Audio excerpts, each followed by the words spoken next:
Thursday. Now that it's clear that there aren't enough Democrats for cloture to be invoked on Thursday, it is my hope that we will work together in the next 2 to 3 days to find our way towards each other.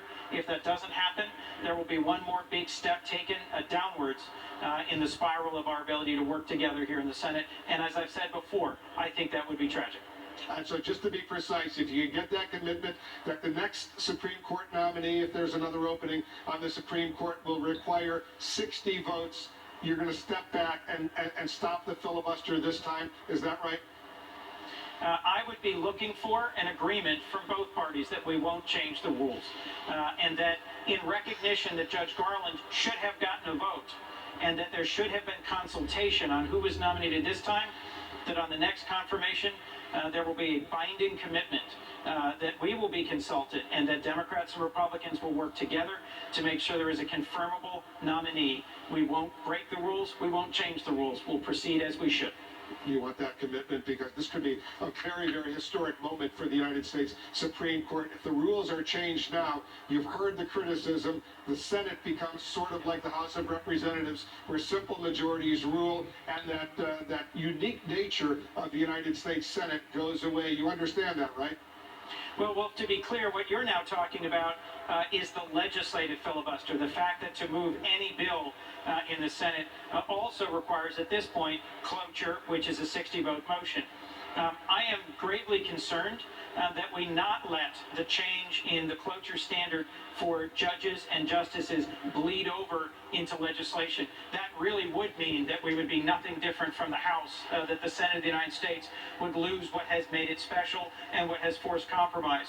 Regardless of how this dispute over Judge Gorsuch turns out this week, regardless of what happens this week, I'm determined to work with colleagues, both parties across the aisle, to make sure we don't put the legislative filibuster at risk, which is definitely something that is foundational to the history and nature of the United States Senate.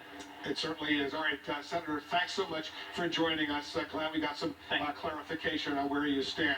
And take a look at this to our viewers. Looking at live pictures coming in from the White House briefing room. The White House Press Secretary Sean Spicer will be briefing reporters, answering questions in the next hour right here on CNN. We'll take a quick break. Snap you out of your comfortable worldview, take your assumptions and your prejudices and turn them upside down. These are the places we choose to go, the stories we need to tell.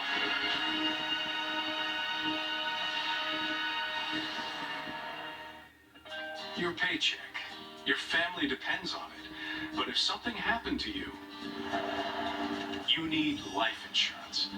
Between two busy metro stations right before the evening rush hour. The two stations are in the city's center. A second device was found at another station, and that device was disabled. Passengers, many of them just covered in blood, escaped from the smoke-filled trains. Witnesses describe seeing bodies strewn across the subway platform. City and state officials called the incident a terrorist act, but Russian President Vladimir Putin says the investigation is just the beginning. Coincidentally, President Putin was in St. Petersburg just before the explosion. He was there speaking on the outskirts of the city on official state business. Matthew Chance is standing by. He's our senior international correspondent in Moscow. And with me here, Paul Cruikshank, CNN terrorism analyst. So Matthew, first to you. No, but the investigation, as Vladimir Putin has said, is still very much at the early stages. The investigative teams are on the ground. The metro stations have been evacuated, of course. The casualties have been taken away. And the process now is a part of trying to build a picture of what exactly took place. So investigative teams are there gathering what evidence they can, scouring the platform for any clues as to what went on here and who may be responsible. There's also been some praise, unusually, for the driver of the train from Russian prosecutors, because they say that he could have saved lives by the fact that when the device exploded, instead of just stopping in the middle of the tunnel, he drove on to the next station, allowing the injured and the casualties to be evacuated, thereby saving a whole lot of other lives as well. And so, very chaotic scenes that we're seeing here, a lot of trauma and a lot of outrage, of course, being expressed now about what took place. When you, Paul Cruikshank, think of Russia, you think of the Caucasus, you think of terror attacks. We've covered a lot of these jihadists coming from the Caucasus training. Are they now coming home? Yeah, and the worry is that there's this terror threat from the Caucasus, but the jihadis from the Caucasus have also migrated to Syria and Iraq, and some of those have become the elite fighters for ISIS there. Some of those have got involved in international terror attacks, for example, the Istanbul airport attack back last June. And the worry is that all these thousands of fighters are now going to migrate back to Russia to launch what could be an unprecedented terrorist campaign against Russia. Russia really is the #1 target right now for global jihadis, a bigger target even than the United States, and that's because of its brutal intervention in the Syrian civil war, the fact that its airstrikes have killed so many Sunni Muslims inside Syria.